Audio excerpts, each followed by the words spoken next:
میں نے رسول اکرم صلی اللہ علیہ وآلہ وسلم کو یہ فرماتے ہوئے سنا، قیامت کے دن سورج کو بندوں سے قریب کر دیا جائے گا، یہاں تک کہ وہ ان سے 1 میل یا 2 میل کے فاصلے پر ہوگا۔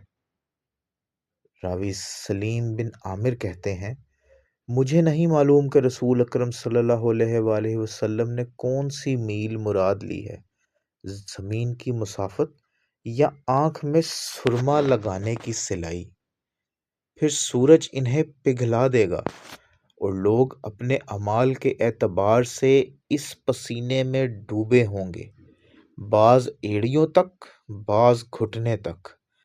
بعض کمر تک، اور بعض کا پسینہ منہ تک لگام کی مانند ہوگا۔ مقداد رضی اللہ عنہ کا بیان ہے، میں نے دیکھا کہ رسول اکرم صلی اللہ علیہ وآلہ وسلم اپنے ہاتھ سے اپنی منہ کی طرف اشارہ کر رہے ہیں کہ پسینہ لوگوں کے منہ تک پہنچ جائے گا جیسے کہ لگام ہوتی ہے۔ رسول اکرم صلی اللہ علیہ وآلہ وسلم نے فرمایا، جو شخص کسی منزل پر اترے اور یہ دعا پڑھے، اعوذ بکلمات اللہ التامہ من شر ما خلق، میں اللہ کے مکمل کلموں کے ذریعے اللہ کی پناہ میں آتا ہوں اس کی ساری مخلوقات کے شر سے، تو جب تک وہ اپنی اس منزل سے کوچ نہ کرے اسے کوئی چیز نقصان نہ پہنچائے گی۔